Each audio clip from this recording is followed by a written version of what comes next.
नमस्कार, स्वागत है आपका द न्यूज पर। मैं हूं आपके साथ शिप्रा सैनी।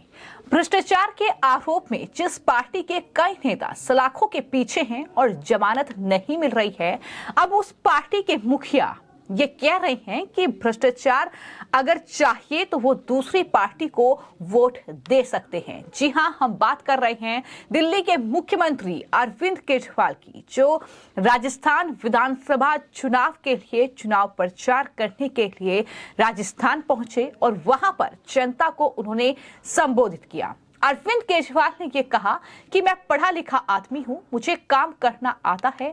जिसे भ्रष्टाचार चाहिए वो दूसरी पार्टी को वोट दे देना, जिन्हें परिवार का कल्याण चाहिए वो मुझे वोट दे देना।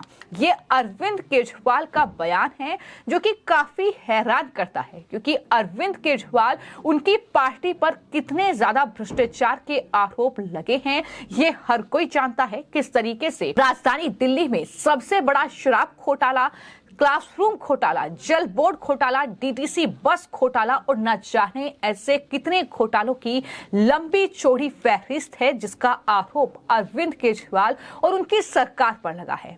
और अब ये अरविंद केजरीवाल जब राजस्थान में चुनाव प्रचार करने के लिए पहुंच रहे हैं तो कह रहे हैं कि दरअसल जिसे भ्रष्टाचार चाहिए वो दूसरी पार्टी को वोट दे देना और जिसे परिवार का कल्याण चाहिए वो मुझे वोट दे देना। सिर्फ इतना ही नहीं, अरविंद केजरीवाल ने यह भी कहा कि इंजीनियर हूं, काम करना आता है, राजनीति नहीं आती।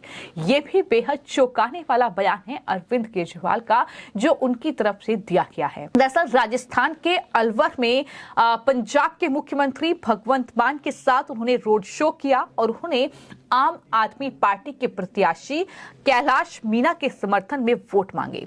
इस दौरान अरविंद केजरीवाल ने ये कहा कि मैं इंजीनियर हूं, काम करना आता है, राजनीति नहीं आती।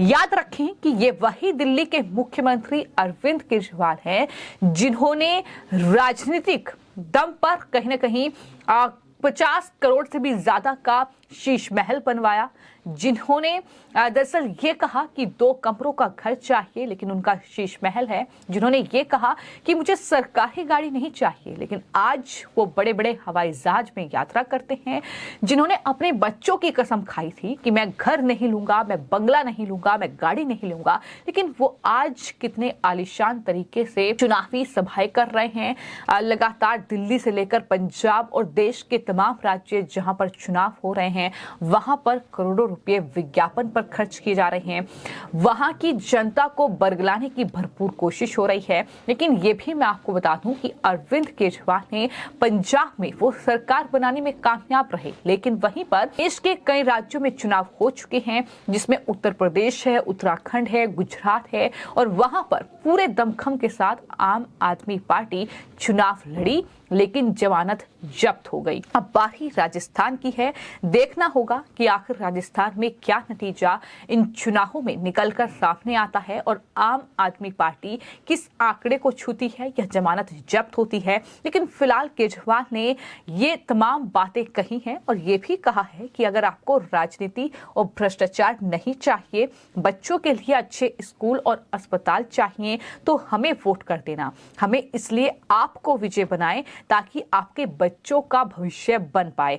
अपनी बात को आगे रखते हुए केजरीवाल ने यह कहा कि 10 साल में 2 राज्यों में सरकारें हैं, हमने कुछ तो अच्छा किया ही होगा। केजरीवाल ने यह भी कहा कि इन राज्यों में आपके रिश्तेदार होंगे और अगर दिल्ली पंजाब के लोग कहें कि वो खुश हैं वोट दें तो अन्यथा वोट ना दें।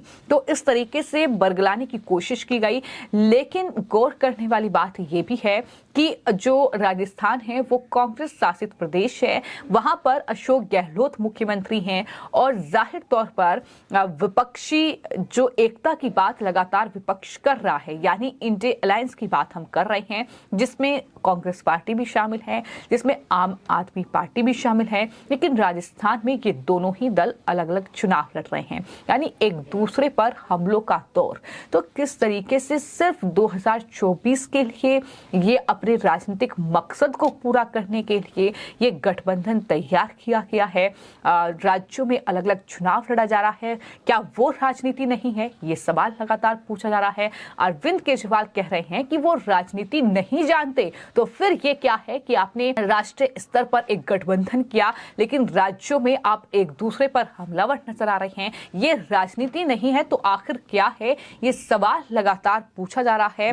और वहीं भगवंत मान भी पीछे नहीं रहे, उनकी तरफ से भी प्रधानमंत्री नरेंद्र मोदी पर हमला बोला गया और उन्हें कहा कि मैंने संसद में ये बोल दिया था कि 15 लाख लिखता हूं तो मेरी कलम रुक जाती है, काला धन लिखता हूं तो कलम सूख जाती है। मुझे शक है कि मोदी को चाय बनानी आती है या नहीं। मान ने इस दौरान केजरीवाल की तारीफ की और कहा कि उन्होंने छोटी सी पार्टी शुरू की जो लोगों के घर जाते जाते लोगों के दिलों तक पहुंच गई। तो ये फिलहाल जो कहीं ना कहीं एक रोड शो है उसमें अरविंद केजरीवाल ने वहां अलवर की जनता को संबोधित करते हुए ये तमाम बातें कही। लेकिन कुल मिलाकर अगर उनके इन बयानों पर गौर किया जाए, जो अरविंद केजरीवाल ने कहा है कि मैं पढ़ा लिखा आदमी हूं, मुझे काम करना आता है, अगर भ्रष्टाचार चाहिए तो आप दूसरी पार्टी को वोट दें, अगर भ्रष्टाचार नहीं चाहिए तो आप आम आदमी पार्टी को वोट दें, जिन्हें परिवार का कल्याण चाहिए वो मुझे वोट दे।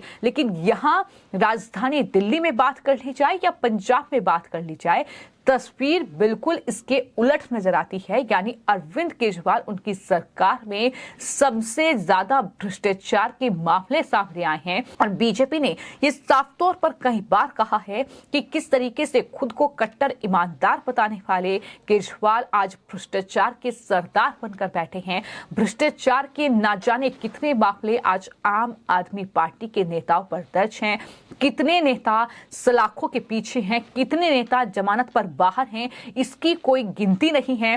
डिप्टी सीएम जो चुने गए मनीष सिसोदिया वो जेल में बंद हैं, आम आदमी पार्टी के सांसद संजय सिंह वो जेल में बंद हैं, सत्येंद्र जैन जो कि स्वास्थ्य मंत्री थे वो जेल में बंद हैं। तो इस तरीके से ये बड़े चेहरे भ्रष्टाचार के मामलों में जेल में बंद है और अरविंद केजरीवाल राजस्थान में जाकर जनता को बरगलाने की जो कोशिश कर रहे हैं। लेकिन तस्वीर राजधानी दिल्ली की अगर हम बताएं तो जाहिर तौर पर भ्रष्टाचार के सबसे ज्यादा आरोप किसी और पर नहीं बल्कि दिल्ली के मुख्यमंत्री अरविंद केजरीवाल पर ही लगे हैं और अरविंद केजरीवाल कहीं ना कहीं मुश्किलों में फंसते नजर आ रहे हैं। तो कुल मिलाकर राजस्थान का ये चुनावी घमासान, इसके नतीजे क्या होंगे ये 3 दिसंबर को तय होगा जब चुनावी नतीजे सामने आएंगे। 25 नवंबर को वोटिंग होनी है।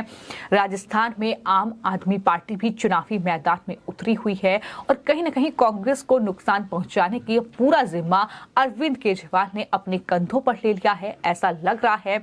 तो जाहिर तौर पर देखना यह होगा कि जो वोटिंग होगी उसके बाद जो नतीजा सामने आएगा उसमें किस तरीके से आम आदमी पार्टी राजस्थान में कहीं ना कहीं वोट बटोरती नजर आती है या फिर जमानत जब्त होती है, ये देखने वाली बात होगी। लेकिन फिलहाल अरविंद केजरीवाल की बातों पर क्या आपको भरोसा है, हमें कमेंट सेक्शन में जरूर बताएं और चैनल को सब्सक्राइब करें। धन्यवाद।